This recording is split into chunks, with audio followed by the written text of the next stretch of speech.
ओम श्री सद्गुरु परमात्मने नमः। दशरथ जी बोले, हे मुनीश्वर, आप जो आनंदित वचन कहते हैं वे प्रकट रूप है और आपके उपदेश रूपी अमृत की वर्षा से हम आनंदवान हुए हैं। हमारे हृदय का तम दूर होकर शीतल चित्त हुआ है। जैसे चंद्रमा की किरणों से तम और तपन दोनों निवृत्त होते हैं, तैसे ही आपके वचनों से हम अज्ञान रूपी तम और तपन से रहित हुए हैं। आपके वचन अमृतवत अपूर्व रस का आनंद देते हैं और जो जो ग्रहण करिए त्यों त्यों विशेष रस आनंद आता है। ये वचन शोक रूपी ताप को दूर करने वाले और अमृत की वर्षा रूप है। आत्मा रूपी रत्न को दिखाने वाले परमार्थ रूपी दीपक है। संत जन रूपी वृक्ष की बेली है और दुरिच्छा और दुष्ट आचरण के नाश करने वाले हैं। जैसे तम को दूर करने और शीतलता करने को शांत रूप चंद्रमा है, तैसे ही संतजन रूपी चंद्रमा किरण रूपी वचनों से अज्ञान रूपी ताप का नाश करते हैं। हे मुनीश्वर, तृष्णा और लोभ आदि विकार आपकी वाणी से ऐसे नष्ट हो गए हैं जैसे शरद काल का पवन मेघ को नष्ट करता है, और आपके वचनों से हम निष्पाप हुए हैं। आत्मदर्शन के निमित्त हम प्रवर्तते हैं। आपने हमको परम अंजन दिया है, उससे हम सचक्षु हुए हैं और संसार रूपी कुहरा हमारा निवृत्त हुआ है। जैसे कल्प वृक्ष की लता और अमृत का स्नान आनंद देता है, तैसे ही उदार बुद्धि की वाणी आनंददायक होती है।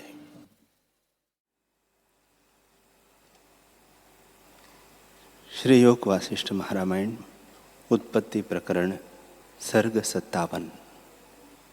श्री वशिष्ठ जी बोले, हे रामचंद्र जी, बड़ा आश्चर्य है कि मंत्री ने तो यह परम पावन परमार्थ वचन कहे और कमल नयन राजा ने भी कहा कि हे राक्षसी, यह जो जागृत जगत की प्रतीति होती है, इसका जब अभाव हो तब आत्मा प्रतीति होती है।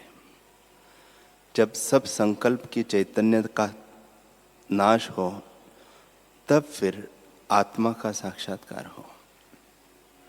उस आत्मसत्ता में संवेदन फुरने से जगत भासता है और संवेदन के संकोच से सृष्टि का प्रलय होता है। सबका अधिष्ठान रूप वही आत्मसत्ता है। जिसको वेदांत वाक्य जतावने के अर्थ कुछ कहते हैं, क्योंकि वाणी से अतीत पद है।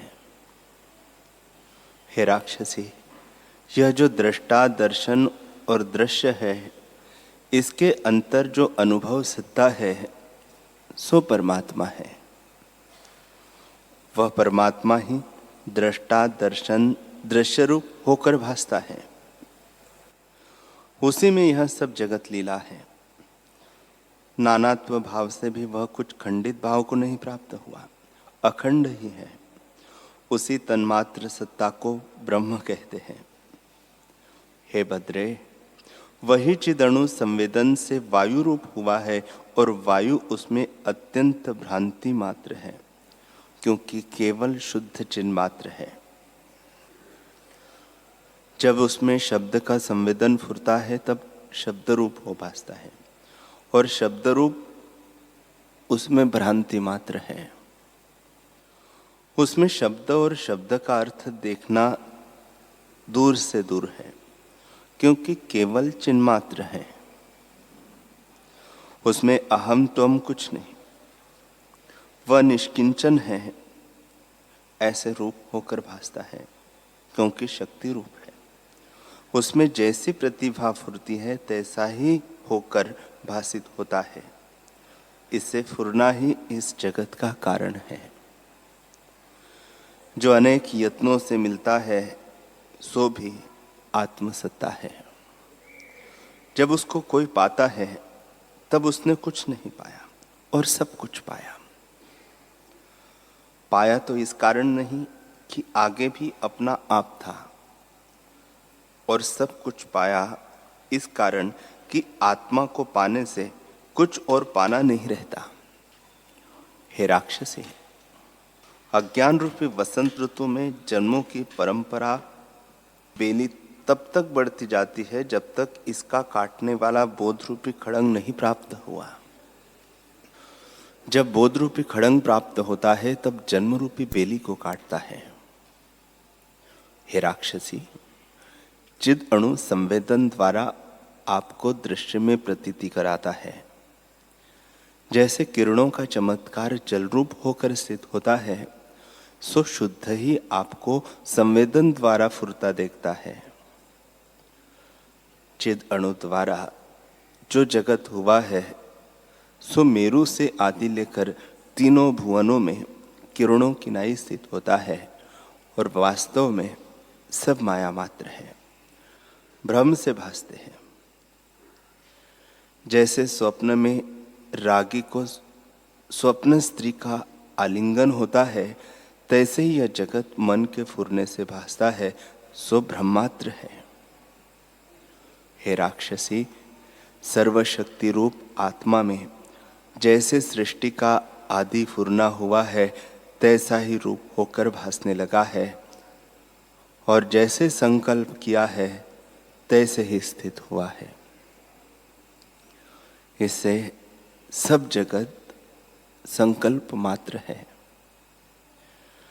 जैसे जिसमें बालक का मन लगता है, तैसा ही रूप उसका हो भासता है, तैसे ही संविद के आश्रय जैसा संवेदन फुरता है, तैसा ही रूप हो भासता है। हे राक्षसी, चिद अणु परमाणु से भी सूक्ष्म है, और उसने ही सब जगत को पूर्ण किया है, और सब जगत अनंत रूप आत्मा है। उसमें संवेदन से जगत की रचना हुई है। जैसे नटनायक जैसे जैसे बालक को नेत्रों से जानता है, तैसे ही तैसे वह नृत्य करता है, और जब वह ठहर जाता है तब यह भी ठहर जाता है। तैसे ही चित्त के अवलोकन से सुमेरु से तृण पर्यंत जगत नृत्य करता है। जैसे चित्त संवेदन अनंत शक्ति आत्मा में फुरता है, तैसे ही तैसे भासता है। हे राक्षसी, देश काल और वस्तु के परिच्छेद से आत्मसत्ता रहित है। इस कारण सुमेरु आदिक से भी स्थूल है। उसके सामने सुमेरु आदिक तृण के समान है, और बाल के अग्र के सहस्त्रों भाग से भी सूक्ष्म है। अल्पता से ऐसा सूक्ष्म नहीं जिसमें सरसों का दाना भी सुमेरुवत स्थूल है। माया की कला बहुत सूक्ष्म है, उससे भी चिद अणु सूक्ष्म है, क्योंकि निर्मायिक पद परमात्मा है। जैसे सुवर्ण और भूषण की शोभा समान नहीं, अर्थात स्वर्ण में भूषण कल्पित है, समान कैसे हो, तैसे ही माया परमात्मा के समान नहीं, क्योंकि कल्पित है। हे राक्षसी, जैसे सूर्य आदि सब अनुभव से प्रकाशते हैं, इसका सद्भाव कुछ न था, उस सत्ता से ही इनका प्रकट होना हुआ है, और फिर जर्जरीभूत होते हैं। शुद्ध चिन्मात्र सत्ता प्रकाश रूप है, और वह सदा अपने आप में स्थित है। उस चिद अणु के भीतर बाहर प्रकाश है, और यह जो सूर्य चंद्रमा अग्नि आदि प्रकाश है, सो तम से मिले हुए है, अर्थात भेद रूप है।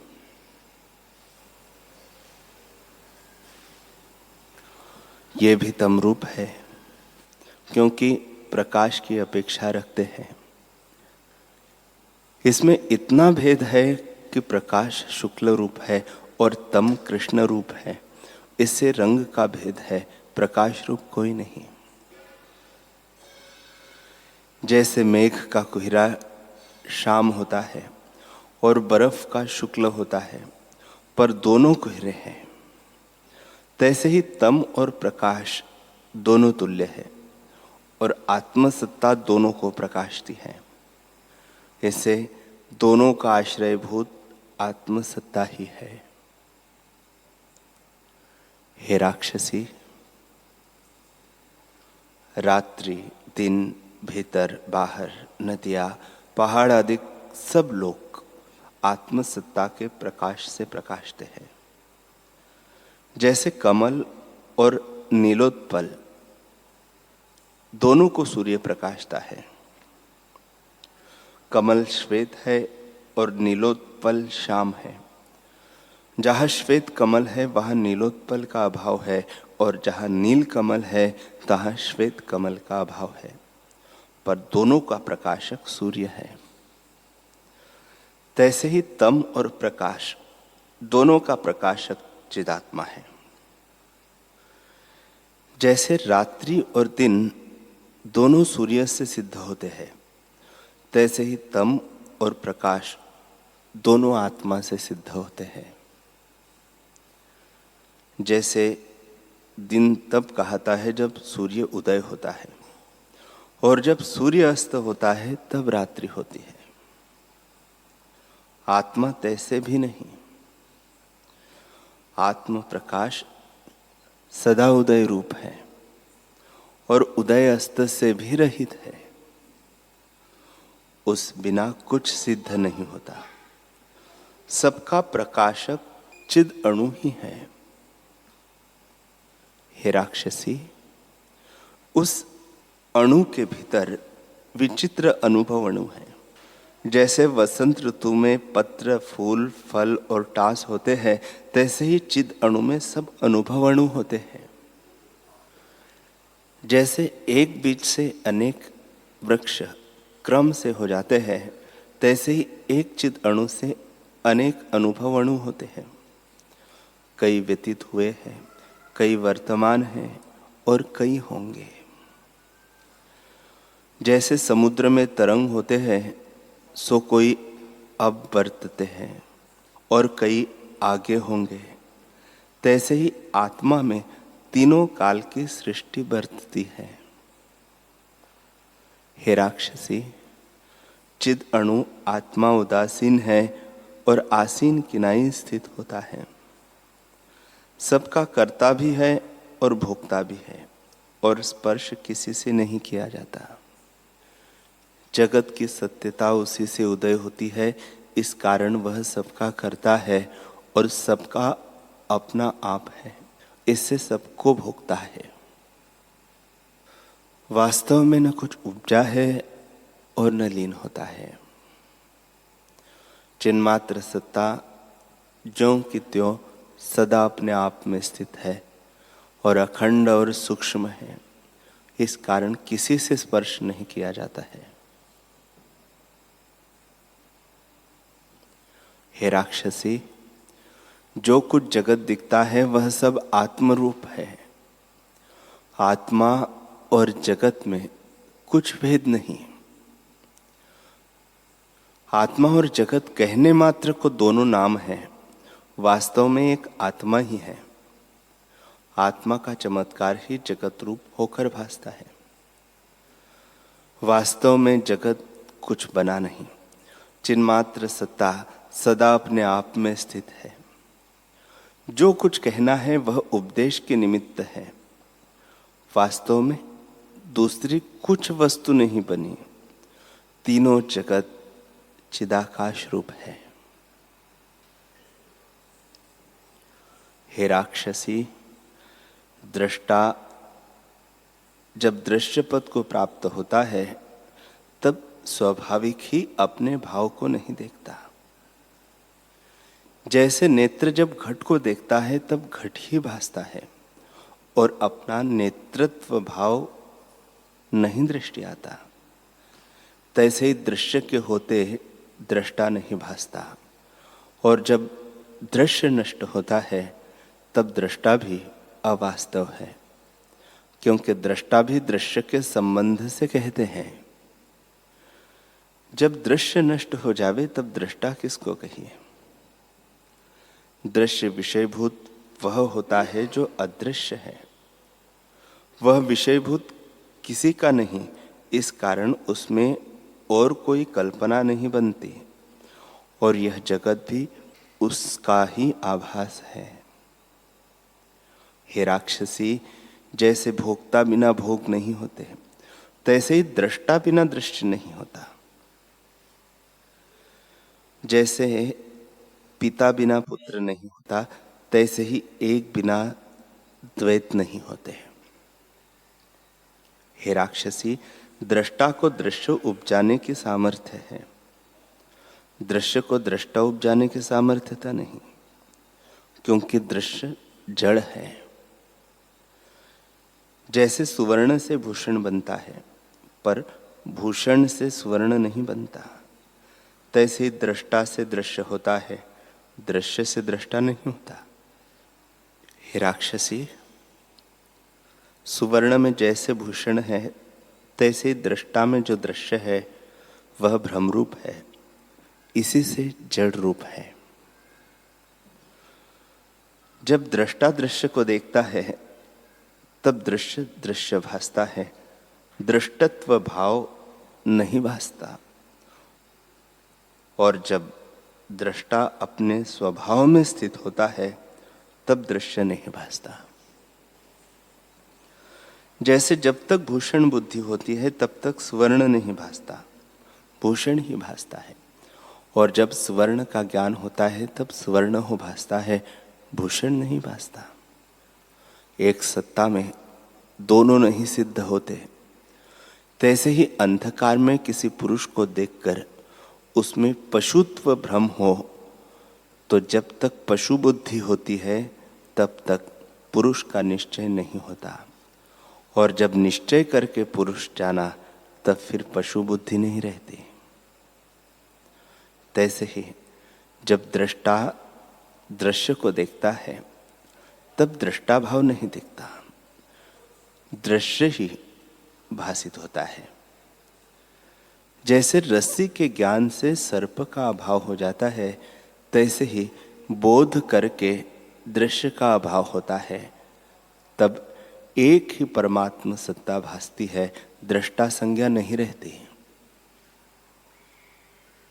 जैसे दूसरे की अपेक्षा से एक कहता है और दूसरे के अभाव से एक एक नहीं कह सकते, तैसे ही दृश्य के अभाव से दृष्टा कहना नहीं रहता, केवल शुद्ध संवित मात्र पद शेष रहता है, जिसमें वाणी की गति नहीं। जैसे दीपक पदार्थों को प्रकाशता है, तैसे दृष्टा दर्शन और दृश्य को प्रकाशता है, और बोध से मात्रमान और मेय त्रिपुटी लीन हो जाती है। जैसे सुवर्ण के जानने से भूषण की कल्पना का अभाव हो जाता है, तैसे ही ज्ञान से त्रिपुटी का अभाव हो जाता है, केवल शुद्ध अद्वैत रूप रहता है। हे राक्षसी, परमाणु जो अत्यंत निस्वाद रूप है, वह सर्व स्वादों को उपजाता है। जहां रस सहित होता है वह चिद अणु करके होता है। जैसे आदर्श बिना प्रतिबिंब नहीं होता, तैसे ही सब स्वाद चिद अणु बिना नहीं होते। सबको रस देने वाला चिद अणु ही है। आत्मभाव से सबका अधिष्ठान है और सूक्ष्म से सूक्ष्म है, इससे निस्वाद है। वह चिदणु आपको छिपा नहीं सकता। सब जगत को उसने ढांप रखा है और आप किसी से ढांपा नहीं जाता। यह चिदाकाश रूप है, सब पदार्थों को सत्ता देने वाला है और सबका आश्रयभूत है। जैसे घास के वन में हाथी नहीं छिपता, तैसे ही आत्मा किसी पदार्थ से नहीं छिपता। हे राक्षसी, जिससे सब पदार्थ सिद्ध होते हैं और जो सदा प्रकाश रूप है वह मूर्खों को नहीं भासता, यह बड़ा आश्चर्य है। वह सदानुभव रूप है और यह सब जगत उसी से जीता है। जैसे वसंत ऋतु से फूल, फल, टास और पत्र फूलते हैं, तैसे ही सब जगत आत्मा से फूलता है। वही चिदात्मा जगत रूप होकर भासता है और सर्वात्म भाव से सब उसके ही अवयव है। परमार्थ निरअवयव और निराकार रूप है, उसमें कुछ उदय नहीं हुआ। हे राक्षसी, एक निमेष के अबोध से चिद अणु में अनेक कल्पों का अनुभव होता है। जैसे एक क्षण में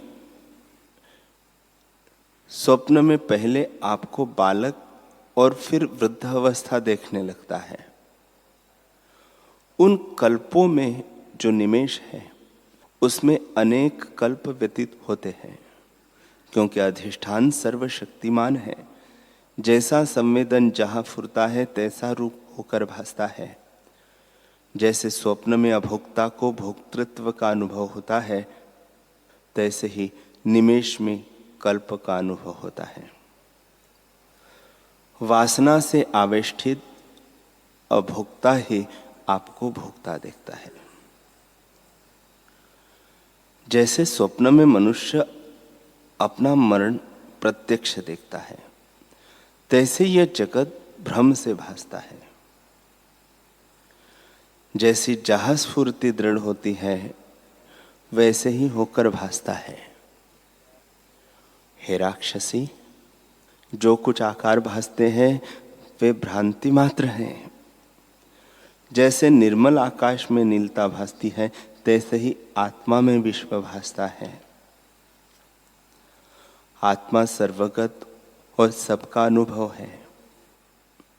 हे राक्षसी, उसमें व्याप्य व्यापक भाव भी नहीं होता, क्योंकि सर्व आत्मा है और सर्वरूप भी वही है। जब शुद्ध चित्त संवेदन में फुरता है तब पृथक पृथक भाव चेतता है। इच्छा से जिस पदार्थ की उपलब्धि होती है उसमें व्याप्य व्यापक भाव की कल्पना होती है। वास्तव में जो इच्छा है वही पदार्थ है।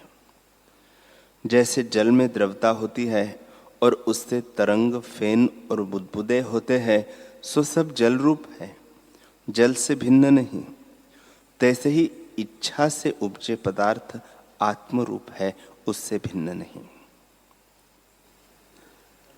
आत्मा देश, काल और वस्तु के परिच्छेद से रहित है।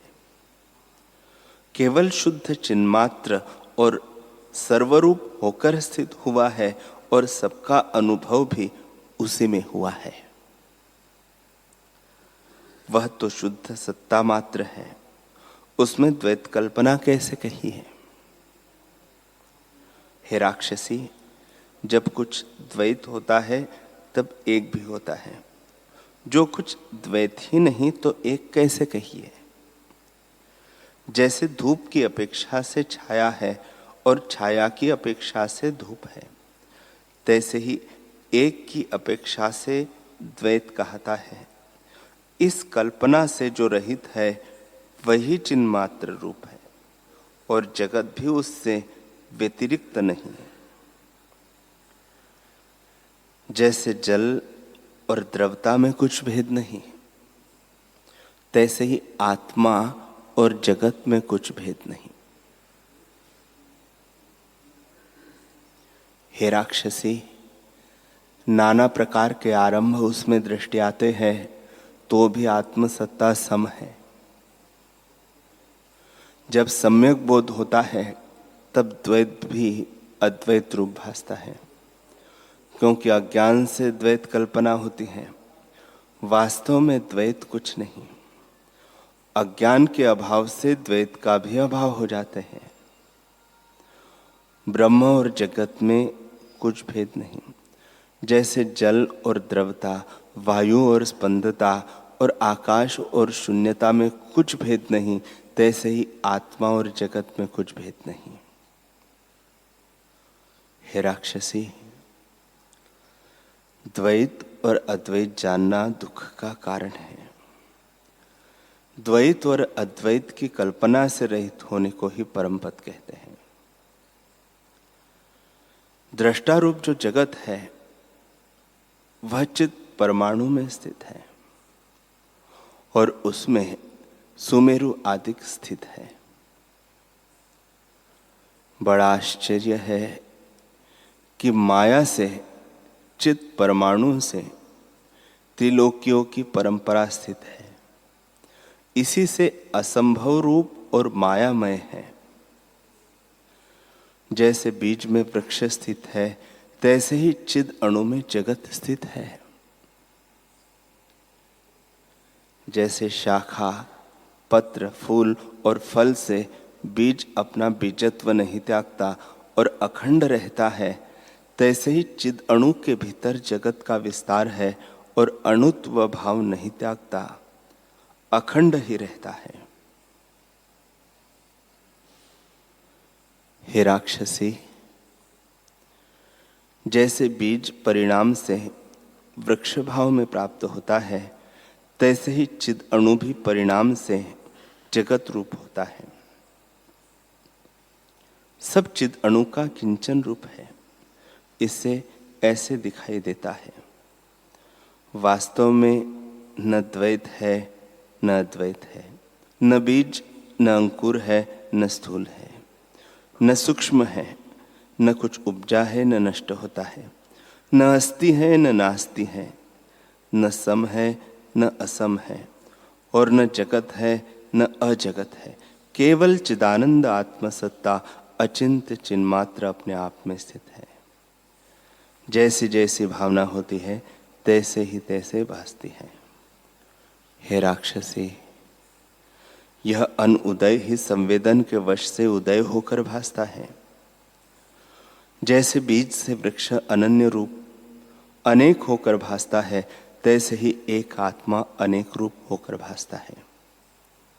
न कुछ उदय हुआ है और न मिटता है।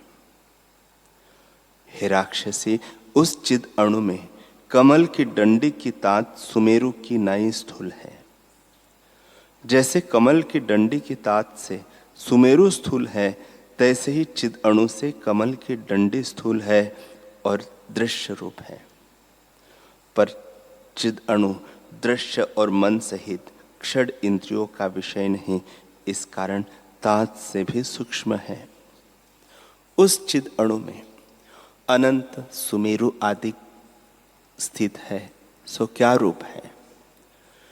जैसे आकाश में शून्यता होती है, तैसे ही आत्मा में जगत है। हे राक्षसी, जिसको आत्मा का बोध हुआ है, उसको जगत सुषुप्ति की नाई भासता है। वह आत्मसत्ता अद्वैत रूप और परिणाम से रहित है। उसमें मुक्त पुरुष सदा स्थित है। परमार्थ से जगत भी ब्रह्म रूप है, भिन्न भाव कुछ नहीं।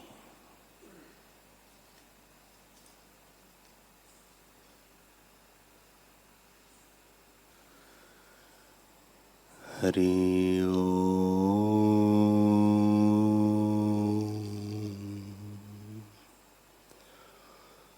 हरि ओम।